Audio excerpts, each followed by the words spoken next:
A streak of blue. Thomas and Edward gave a splendid effort building the railway, but they weren't suited for fast mainline services.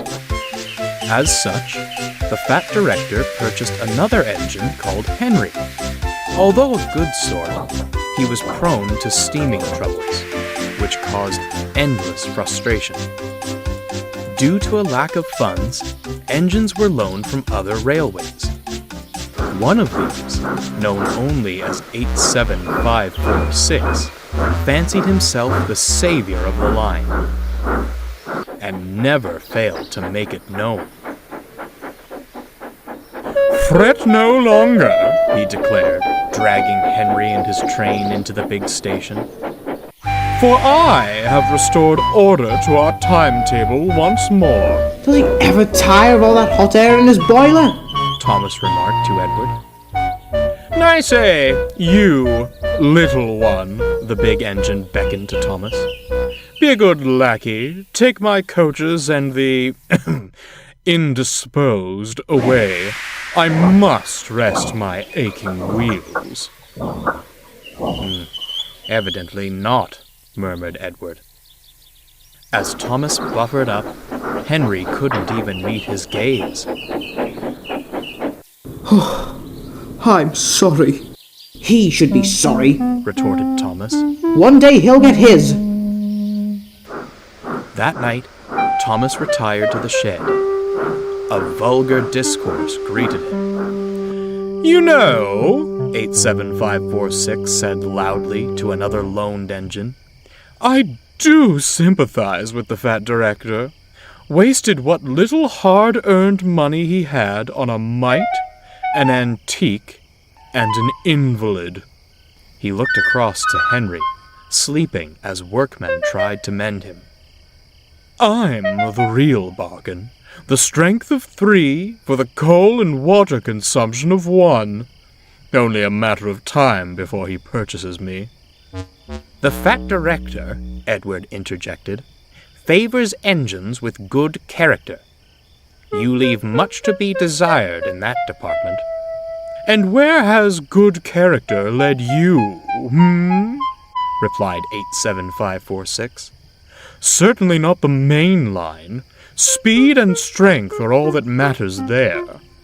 When I pull coaches, you merely see a streak of blue. Engines like you fade into the background. I'd like to see you do my work without falling to pieces." He turned back to the other engine. "Now, a more pressing matter. When I am purchased, what do you suppose my proper name should be? I fancy something regal. Lord Frederick Regaby has a certain charm to it. No?" Thomas was about to retort, but Edward gave him a look. "Save your steam," he muttered. "It's no use arguing with him." They stared at the loaned engine with contempt. Henry, who'd only been pretending to sleep, had heard everything.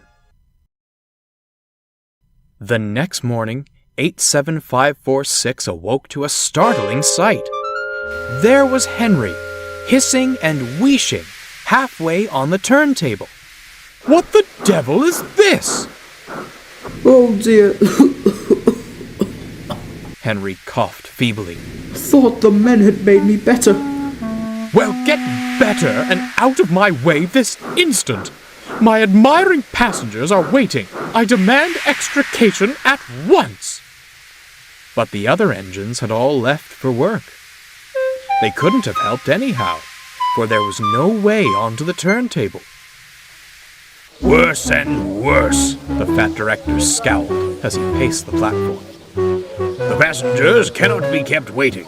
I'm sorry, Edward. As the others have gone, you'll have to take the coaches." Edward gulped, staring at the long train. Begging your pardon, sir, but this is a bit beyond my capabilities." "Not if I helped you," bubbled Thomas, shuffling alongside. "2 engines are better than 1, sir. Besides, the others can manage their own shunting for a while." The Fat Director considered. Very well, he said at last. Off you go. Do your best, but take care. The engines backed excitedly onto the train.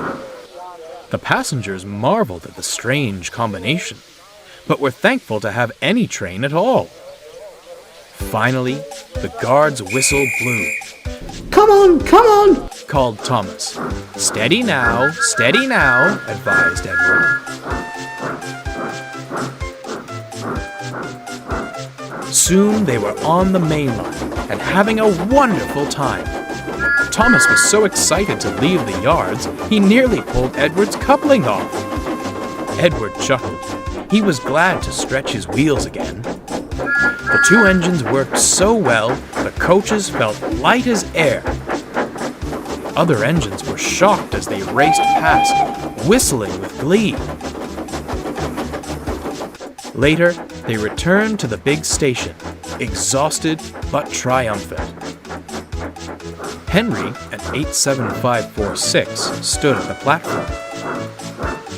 Well, Smiled Henry. our streak of blue has returned, and in one piece no less. 87546 scowled as the happy passengers swarmed out of the coaches. What splendid little engines you are! Your director must be proud of you. He's very happy with his purchases indeed, Chuckled Thomas. No, ha ha! Fumed 87546 as he puffed away. You were only allowed out of the yard because clanky old Edward couldn't manage alone. Enjoy your brief moment in the limelight. It's already fading. If I didn't know any better, Smirked Thomas. I'd say he didn't like shunting his own train. He chortled off to the water column, but Edward stayed behind. Are you all right, Henry? What on earth happened this morning? Oh, the usual steaming troubles. You know how it is. Miraculously, the problem seemed to vanish after you'd gone. You didn't, Edward gasped. Now, Edward, Henry grinned. do you really think I'd do such a thing? And without another word, Henry steamed away.